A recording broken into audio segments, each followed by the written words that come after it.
Welcome back to all of you class 12 students. अभी जो हमारा डिस्कशन हुआ था करंट इलेक्ट्रिसिटी पे हुआ था गूगल मीट की क्लासेस के दौरान भी हमने काफ़ी कुछ डिस्कशन किया था। और एज यूजुअल जैसा कि आपको मालूम है कि यूट्यूब पर हम लेक्चर अपलोड करते हैं, उसके कड़ी में हमारा जो अब नेक्स्ट यूनिट है magnetic effect of current and magnetism का जो पहला पार्ट है मैग्नेटिक इफेक्ट ऑफ करंट, हम उसको स्टार्ट करते हैं। So let's start with magnetic field. What is the magnetic field? The region near a magnet where a compass needle of magnetic needle experiences a torque and rest at a definite direction. It is called the magnetic field of the magnet. यानी magnet के आसपास का एक reason बन जाता है जिसमें कोई भी आप मैग्नेटिक सब्सटेंस लेकर आए या फिर एक मैग्नेट से बनी हुई निडल को लेकर आए तो पार्टिकुलर डायरेक्शन को डिफ्लेक्शन की बात होती है, इसको हम लोग कहते हैं मैग्नेटिक फील्ड।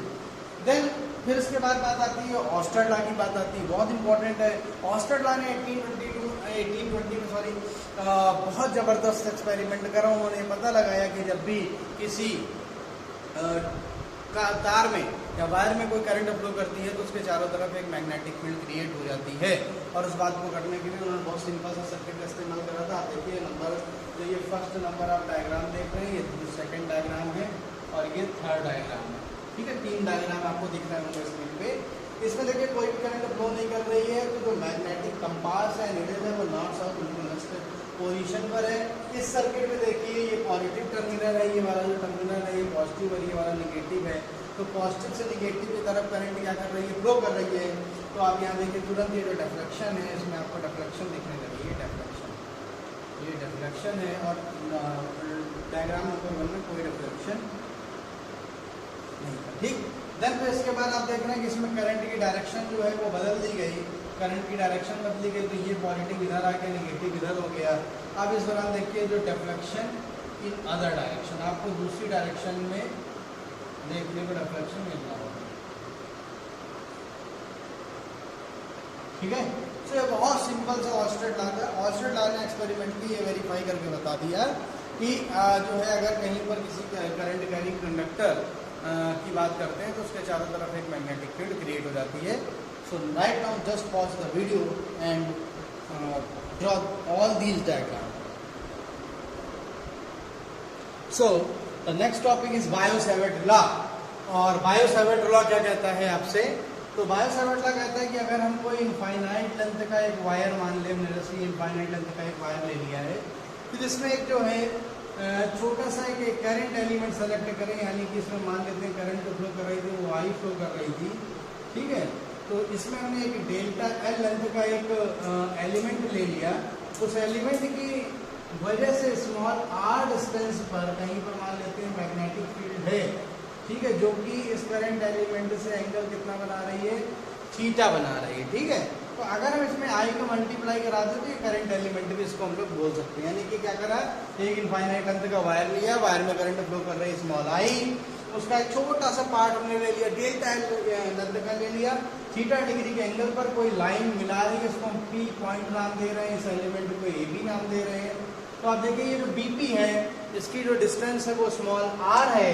तो बायो-सैवर्ट क्या बताते हैं कि if a current flowing infinitely long wire, then if a current is flowing in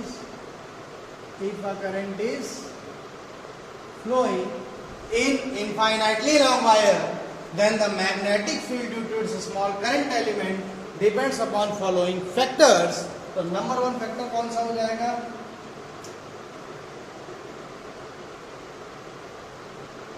magnetic field, या इसको और छोटा करके लिखें, it is directly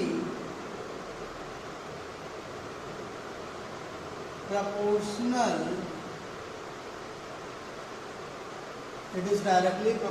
to the current flowing in element। ठीक है, यानी कि that is delta B is directly proportional to the I. फिर उन्होंने दूसरा पॉइंट क्या बताया, it is directly proportional to the length of the element of the conductor, element of the current carrying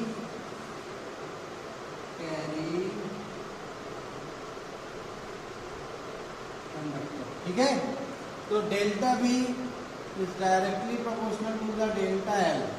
ठीक, तीसरा पॉइंट उन्होंने क्या कहा, it is directly proportional to the, it is, या पहले inversely proportional to the square of distance between current element and it is inversely proportional to the square of the distance between current element and point P. अगर diagram हम लोग की बात कर रहे हैं, ठीक है. सो दैट इज हम कर लेंगे तो delta B inversely proportional to the R square या directly proportional to the 1/r square. तो आप इसको इक्वेशन नंबर देते चलिए, इसको 1 कर दीजिए, इसको 2 कर दीजिए, इसको 3 कर दीजिए, और देन फिर इसका नंबर 4 की हम लोग बात करते हैं. तो लास्ट पॉइंट उन्होंने क्या बताया, it is directly proportional to the sine of angle theta between current element and line joining the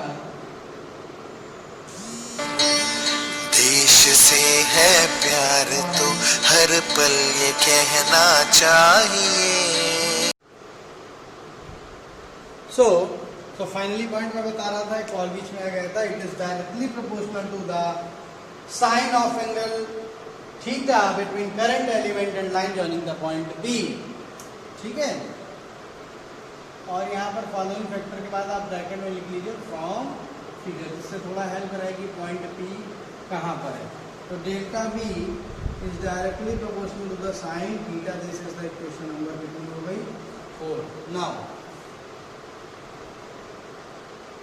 from equation 1 2 3 4 I delta L sine theta upon कितना आ गया, आर स्क्वायर. इसको आप इक्वेशन नंबर 5 करते हैं. ये सारे हमने जो है क्या करे हैं कि सभी पॉइंट को क्या कर लिया है, कंबाइन कर लिया है.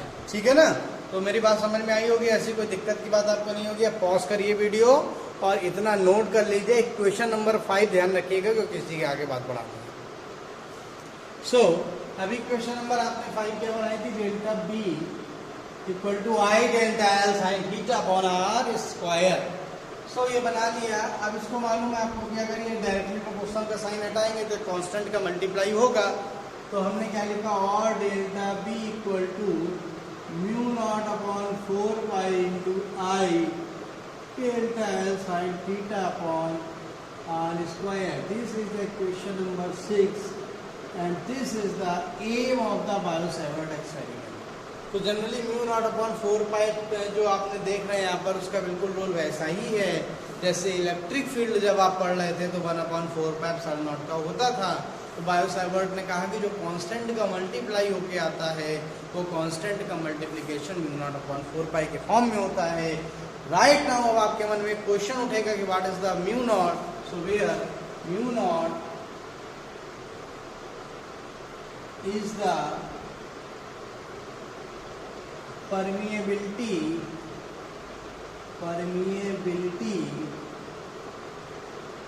of free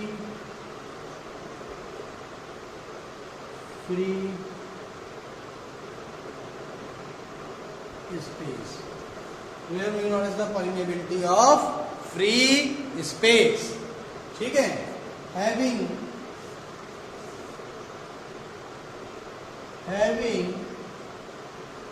value 4 pi into 10 to the power minus 7 Newton पर एम्पियर. सो इसकी जो वैल्यू आती है आपके पास, वो वैल्यू कितनी आ जाती है म्यू नॉट की जो वैल्यू है वो आती है 4 pi into 10 to the power minus 7 newton पर एम्पियर स्क्वायर. तो ये वैल्यू होती है. और also mu naught upon 4 pi लिखना हो तो उसकी जगह लिख सकते हैं 10 to the power minus 7 newton पर एम्पियर स्क्वायर. तो बहुत इंपॉर्टेंट जो है यहाँ पर ये आपके पास निकल के आया. अब इसके बाद यहाँ पर कुछ और चीजें हैं कि अगर हम लोग को जो है निकालना हो dimension and unit of beam. ठीक है, तो हमको निकालना है डायमेंशन और यूनिट निकालना है. तो सबसे पहले हमें क्या पता करना होगा, इसी फार्मूले से निकलेगा.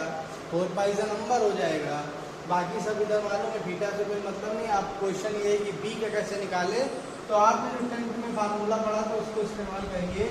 आपने पढ़ा था एफ बराबर बी आई एल, फार्मूला पढ़ा था. तो बी की वैल्यू निकालिएगा तो कितना हो गया एफ अपॉन आई एल, यानी कि newton upon ampere into metre. ये पढ़ चुके हैं. बी का फार्मूला हमने वहां से निकाल लिया. तो ऊपर देखिए, फ्रॉम इक्वेशन 6 की अगर बात करते हैं तो डेल्टा बी की जगह आप क्या रख देंगे, newton upon ampere into metre. और म्यू नॉट की तो डायमेंशन यूनिट निकाल ही रहे हैं. आई का मतलब हो गया एम्पियर, ठीक है. एल का मतलब हो गया मीटर अपॉन मीटर स्क्वायर. तो इधर से इधर कटा मीटर, ये मीटर कटा. देयरफॉर जो म्यू नॉट आ गया, यूनिट ऑफ म्यू नॉट आ गई, यूनिट ऑफ म्यू नॉट है वो कितनी आ गई, न्यूटन पर एम्पियर. और ये इधर मल्टीप्लाई करा दीजिएगा लाके, तो एम्पियर स्क्वायर. क्लियर हो गई बात? ठीक है. देन इसके अलावा फिर हम लोग को क्या निकालना है, डायमेंशन निकालनी है. तो डायमेंशन ऑफ म्यू नॉट कैसे निकालेंगे, तो न्यूटन का मतलब फोर्स, और फोर्स का होता है मल्टी की पावर माइनस 2 अपॉन ए स्क्वायर. तो आपके पास आ गया एम एल टी की power minus 2. This is the dimension of mu naught. Pause the video and note down in your note.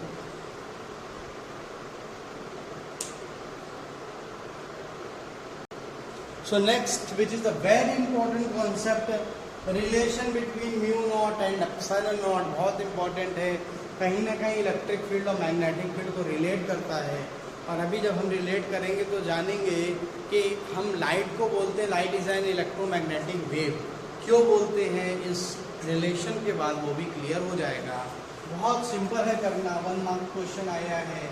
We know that से स्टार्ट कीजिए आप. और देखिए, we know that mu naught upon 4 pi की value कितनी होती है, आपने पढ़ी है 10 की पावर माइनस 7 न्यूटन पर एम्पियर स्क्वायर. ठीक है.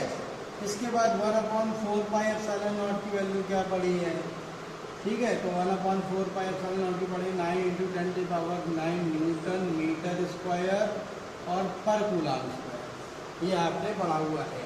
या इसको चाहें तो 9 into 10 to the power 9 newton metre square और एम्पियर इंटू सेकेंड का होल स्क्वायर भी लिख सकते हैं. सिंस आपको मालूम है Q बराबर IT होता है. Q की यूनिट कूलम, I की यूनिट एम्पियर, T की यूनिट सेकेंड. तो Q बराबर IT से हमने कूलम की जगह एम्पियर सेकेंड का होल स्क्वायर कर दिया. This is the first, this is the second. ठीक है. सो इक्वेशन 1 डिवाइडेड बाई 2 कर दीजिए. जब 1 डिवाइडेड बाई 2 करेंगे आप तो mu naught upon 4 pi upon 1 upon 4 pi epsilon naught. 4 pi cut गया. 10 की power minus 7 upon 9 into 10 to the power 9 आ जाएगा. न्यूटन पर ampere square upon newton metre square upon ampere square into second square. तो ampere square cut गया, newton से newton cut गया। तो अगर आप ध्यान से देखिए तो 10⁻⁻7 को नीचे ले आइए, अगर नीचे ले आएंगे तो 9 × 10⁻16 मीटर स्क्वायर पर second square. Similarly metre square को भी हम लोग नीचे ही लेके चले आए। यहाँ पर आपको मालूम है इसका एप्सिलॉन नॉट यहाँ पहुँच जाएगा, तो mu naught epsilon naught equal to 1/9 × 10⁻16 metre square पर सेकेंड स्क्वायर हो गया। और अगर कर देंगे तो mu naught epsilon naught 1/3 × 10⁸ metre पर सेकेंड का होल स्क्वायर। ठीक, इसको और करके mu naught epsilon naught equal to कितना है 1/c²। c इक्वल टू होता है 3 × 10⁸ मीटर पर। ठीक है, तो देयरफॉर अगर हम लोग निकालना चाहें तो c equal to 1/√μ naught epsilon naught भी लिख सकते हैं। तो वेरी इंपॉर्टेंट रिलेशन देखिए, mu naught is the term of magnetic field, epsilon naught is the term of related to electric field, and being a relationship between with the C, we can say electric field and magnetic field creates electromagnetic field, and electromagnetic field means electromagnetic wave which are in the form of light waves. Pause the video and note it down. Next topic बहुत important है, magnetic field due to a straight current carrying conductor of finite size. कुछ चीज़ें time की को save करने के लिए मैंने ऑलरेडी कर ली हैं। यहाँ पर आप देख सकते हैं एक डायग्राम बनाया है, डायग्राम में CD कोई फाइनाइट जो है लेंथ का वायर है, ठीक है, उसकी वजह से P पर क्या मैग्नेटिक फील्ड बनेगी वो हमें देखना है। जो D वाला है, ठीक है, फिर P को हमने इसी CD में एक सीधी लाइन खींच दी है, मान लेते हैं Q पॉइंट पड़ेगा इस सीधी लाइन पे। अब जो D है वो एंगल बना रहा है φ1, ठीक है, और जो C है वो एंगल बना रहा होगा मान लेते हैं φ2। तो कुछ चीज़ें आप देख लेते हैं, CD इज अ वायर, तो करंट कैरिंग वायर हो गया है आपका, ठीक है। और यहाँ पर और कुछ चीज़ें हैं, जैसे आपके पास DP2 देखिए, तो अगर DP2 देखेंगे आप यहाँ पर, तो DP2 को अगर देखेंगे तो DP2 आ जाएगा φ1। इसी प्रकार से CP जो Q देखेंगे, CP2 देखेंगे तो कितना आ गया φ2 आ गया। फिर मान लेते हैं EF एक स्मॉल एलिमेंट है, तो EF equal to small current element है।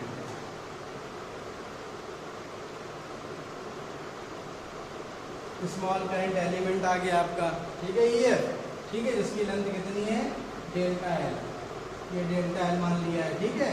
फिर इसमें आप देखिए कि एक एंगल बन रहा है, कौन सा एंगल है FEG, ठीक है, FEG, ये थीटा है जो कि 90 डिग्री के बराबर होगा, क्यों होगा वो भी समझ लें।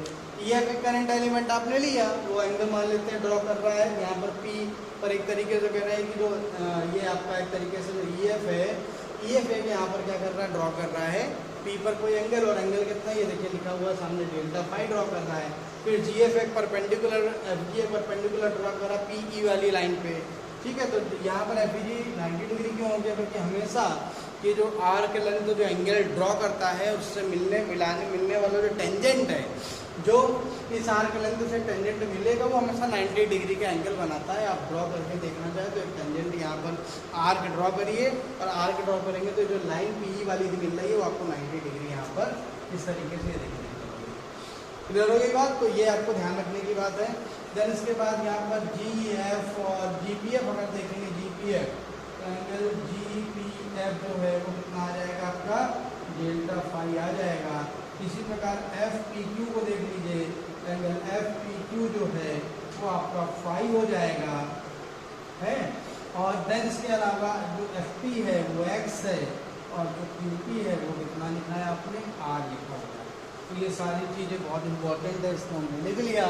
देन फिर क्या करा, from figure using Biot Savart law, delta equal to mu naught upon 4.y delta sin upon x², ये x देखिए लाइन मिला रही है।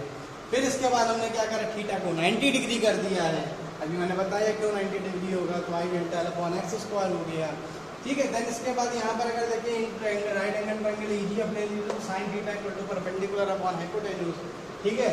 तो परपेंडिकुलर आपका हो गया GF और हाइपोटेन्यूज हो गया कितना EF। तो डीएफ की वैल्यू कितनी आ गई, डेल्टा एल साइन थीटा आ गई। अब यहाँ पर एक चीज़ और देखिए, यहाँ पे ये जीएफ और इसको डेल्टा फाई को आप अगर देख के चलेंगे तो आपको मालूम है angle equal to arc length upon कितना होता है, रेडियस होता है। तो अगर delta phi equal to angle arc length मान लेते हैं जीएफ और अपॉन रेडियस कितनी हो गई एक्स, तो जीएफ इक्वल टू कितना आ गया एक्स डेल्टा फाई। तो अगर आप इन दोनों इक्वेशन को मिलाएंगे तो डेल्टा साइन थीटा की जगह एक्स डेल्टा फाई लिख सकते हैं। और कर दीजिए, यहाँ लिख दीजिए delta B upon mu naught upon 4 pi into x delta phi upon कितना हो गया एक्स स्क्वायर हो गया, एक एक्स कट कर दीजिए। जो है आप चाहें तो देखेंगे एक्स डेल्टा फाई आपने रखा है, साइन थीटा हमने कहा था वैसे भी 90 डिग्री आपको कर देना है। तो यहाँ पर आई बना रहेगा, तो यहाँ पर म्यू नॉट अपॉन 4 पाई, ठीक है, आई डेल्टा फाई अपॉन कितना हो गया है एक्स आपके पास निकल के आ गया है। ये नंबर आप इसको चाहें तो 2 कर लीजिए, इसको चाहें तो 1 कर लीजिए, ठीक। देन फिर इसके बाद अब हमको क्या करना है कि देखिए कहाँ से कहाँ तक वायर है, ये सी डी वायर है, यानी फाइबर, यानी कि अगर आप इसको पी क्यू को लाइन मान लीजिए, ओरिजिन लाइन मान लीजिए, इसके नीचे का एंगल, नीचे की सारी चीज़ें निगेटिव होंगी, ऊपर की पॉजिटिव होंगी, तो ये एंगल माइनस फाइव से कहाँ तक जा रहा है, प्लस का 5 तक जा रहा है। तो total magnetic field due to wire C D at P इतना आप लिख देंगे, तो बी इक्वल टू इंटीग्रेशन, ठीक है, आप इसको इंटीग्रेशन लगा दीजिए, और इंटीग्रेशन कहाँ से कहाँ जा रहा है आपका -φ1 से +φ2 तक, और यहाँ पर डेल्टा बी आ गया, तो -φ1 +φ2 और mu naught upon 4 pi I delta phi upon X आ गया, ठीक है। देन फिर mu naught upon 4 pi into I upon X सब बाहर कर दीजिए अगर आपको करना चाहें, ठीक। फिर उसके बाद जो है, ठीक, तो ये -φ2 अपॉन -φ1 सब -φ2 तक mu naught upon 4 pi delta pi upon x. अब इसको एक काम और भी कर सकते हैं आप, यहाँ पर म्यू नॉट अपॉन 4 पाई बाहर निकाल लीजिए, -φ1 से φ2 आई डेल्टा फाई और एक्स की जगह देखिए क्या लिख सकते हैं, तो ये देखिए एक्स कहाँ है, ये है, तो पी एफ क्यू अगर ले लेंगे तो यहाँ पर एक तरीके से अगर हम लोग साइन फाई ले लें तो साइन फाई कितना होता है जो है परपेंडिकुलर अपॉन हाइपोटेन्यूज, तो एक तरीके से यहाँ पर आपका जो है परपेंडिकुलर अपॉन कितना हो जाएगा हाइपोटेन्यूज। यहाँ पे हम लोग क्या करते हैं कॉस लेने ज़्यादा आसान है, अगर कॉस लेते हैं कॉस फाई तो कॉस इक्वल टू होता है बेस अपॉन हाइपोटेन्यूज, बेस कितना है आर है, हाइपोटेन्यूज एक्स है, ठीक है। तो x की जगह आर अपॉन कॉस फाई लिख सकते हैं हम लोग, तो देखिए हम लोग यहाँ पर जो है लिखे दे रहे हैं R upon cos phi, cos phi ऊपर चला जाएगा, तो mu naught upon 4 pi into I upon R सब बाहर आ गया, -φ1 से +φ2 आ गया, और यहाँ पर आपके पास कितना आ गया कॉस फाई डेल्टा, ठीक है। Pause the video and note it all, ठीक है। तो अब इसमें देखिए ये लास्ट इक्वेशन है, mu naught upon 4 pi into I by R -φ1 से φ2 cos phi delta by D by, एक ही बात है। देख लीजिए कॉस फाई का इंटीग्रेशन कोई बता सकता है, बहुत आसान होता है, आपको मालूम है, और वो होता है साइन फाई। कॉस फाई का इंटीग्रेशन साइन फाई हो गया, लिमिट लगी है -φ1 से प्लस का φ2 यहाँ पर लिमिट लगी हुई है, तो upper limit minus lower limit सबने पढ़ा है, आई अपॉन आर हो गया, अपर लिमिट कितना हो गया sine φ2 minus lower limit sine minus का φ1, ठीक है। आपको मालूम है साइन में अगर माइनस साइन आता है तो आप इसको बाहर कर दीजिए, तो इसको साइन φ1 प्लस साइन φ2 भी लिख सकते हैं। This is the final formula for the magnetic field due to a finite length of wire. ये क्वेश्चन नंबर आप इसको 3 कर लीजिएगा, ठीक है। तो क्लियर हो गई बात, तो यहाँ तक रखना है, बाकी नेक्स्ट क्लास में सारी बातें करेंगे। तब तक के लिए नमस्कार, पॉज द वीडियो और सब कुछ नोट कर लीजिए।